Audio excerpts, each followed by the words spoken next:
Dijous de matí d'hora em llevo, he passat la nit a casa d'una família que ha preparat unes habitacions per llogar a turistes, una espècie de guest house. Em llevo, carrego, marxo a recórrer tot el golf de Kotor i la bahia de Rizal.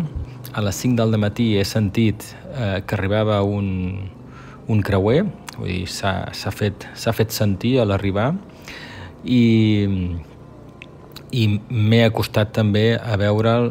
Impressiona veure un creuer de tantes plantes allà al mig, un bitxo tan gran atracat allà a Kotor, que realment és una població molt petitona.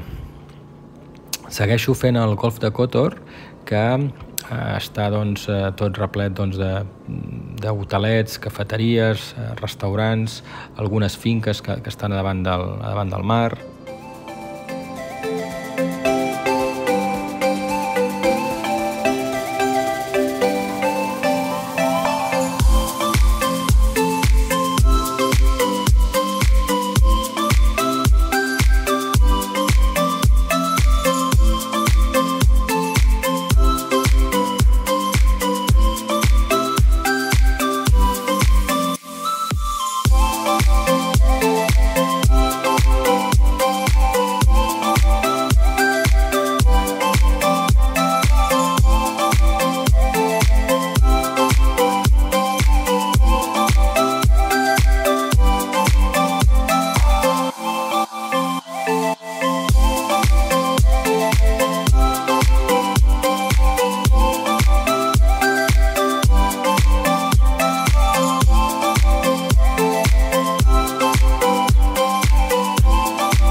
Xula aquella carretera que recorre el golf de Kotor amb un sol sentit.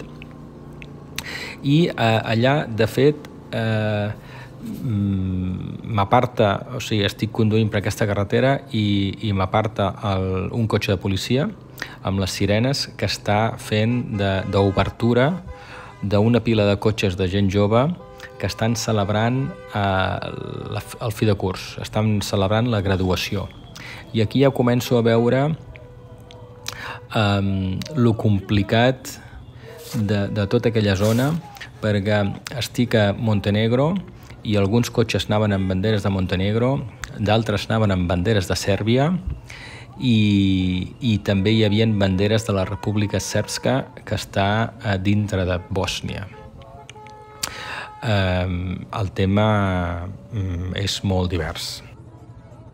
They are finishing high school. They are at the last year. Okay. Today is the last day of school, and that's what they celebrate. Okay, so today party. Yeah, a party of young people. Oh, very good. No. Good, thank you. Després de la party graduation, aquesta, continuo i vaig passant tota aquesta carretera que voreja tot el mar, el golf de Kotor, la bahia de Rizal. Arribo fins a Perast i el Our Lady of Rocks, que és una petita illa on hi ha un monestir, hi ha tota una construcció, i com que no hi puc anar amb quad, hi envio el dron.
aquí ha entrat el creuer que estava pactat a Cota.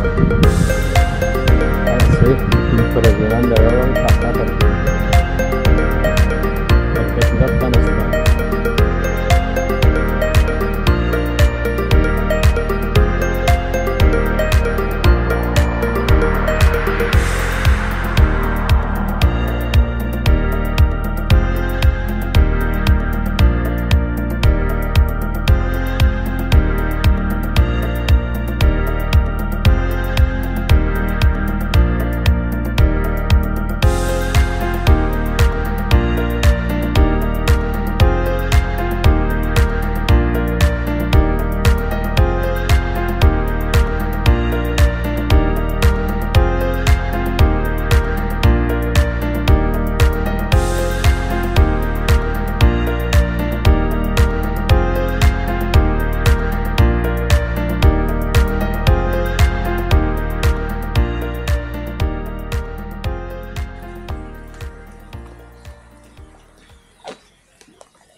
Tinc les cantimplores a dintre les caixes buides i al final aprofito l'ampolla. Se m'ha entelat només de ficar l'aigua de la font.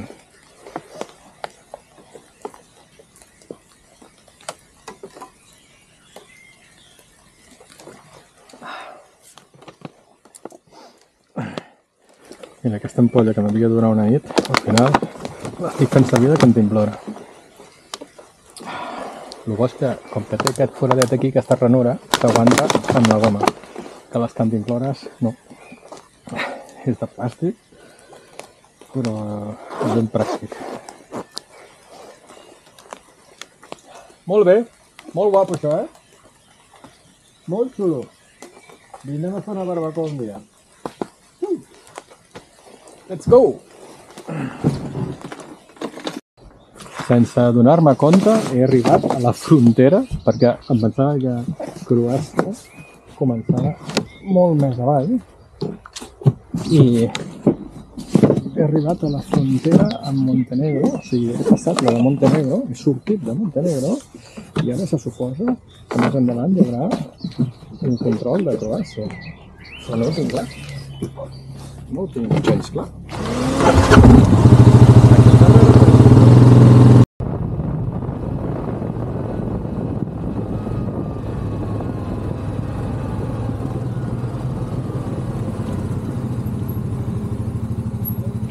I és molt fàcil de passar. Hi havia un vehicle davant meu que just acaba d'arribar. Jo, minuts, passaport, papers del vehicle i fora. I travessar la frontera de Croàcia, tenia una pista preparada que puja per la costa, són pocs quilòmetres però és molt, molt xula perquè just tens el mar als peus.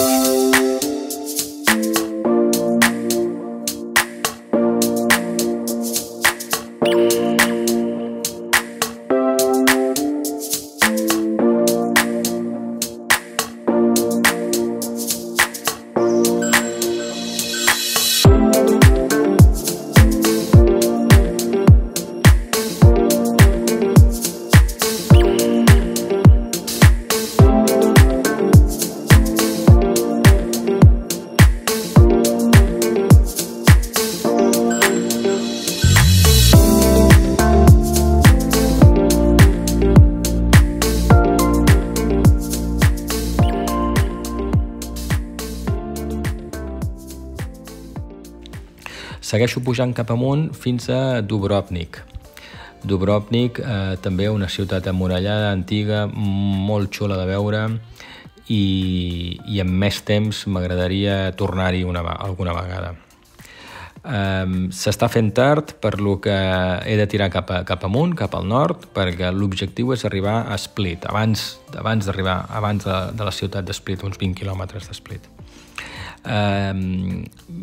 Si puges per Croàcia, hi ha un punt on s'acaba Croàcia i hi ha Bòsnia. És l'única sortida de Bòsnia que té al mar, que és una petita població, Neum, que és l'única sortida que té Bòsnia al mar i que parteix Croàcia amb dos. Però per no travessar frontera a Bòsnia i de Bòsnia un altre cop a Croàcia, els croats poden circular des d'un cantó a l'altre sense passar per Bòsnia, perquè han fet un pont modern, nou, molt xulo, que és el Pelješac Bridge. És un pont molt xulo, un pont penjat, guapo, i així evites passar dues fronteres. Passo per aquest pont i pujo tota la costa del mar Adriàtic cap al nord, i a més coincideix amb la posta de sol a l'altre cantó de l'Adriàtic, i tinc Itàlia, i és per on s'està ponent el sol, que realment és digne de veure. És una ruta molt guapa, perquè tens el mar Adriàtic a l'esquerra pujant, i a la dreta tens tota una formació rocosa que la gent allà, l'única sortida és cap amunt o cap avall, perquè a l'esquena tenen la muntanya. He arribat a Split, estic en un restaurant amb la música una mica alta, música croata, i aquest és el sopar, el segon plat del sopar, uns espagueti que havia de ser amb cloïsses, i les cloïsses estaven estamagades, però m'han portat un bitxarraco. Anem a provar-lo. Arribo, un hotelet petit que ja tenia reservat, a dormir, perquè l'endemà Split i travessar la frontera, i comença realment l'aventura, perquè allà comença la pista de veritat. Som-hi, que segur que demà serà un dia molt xulo.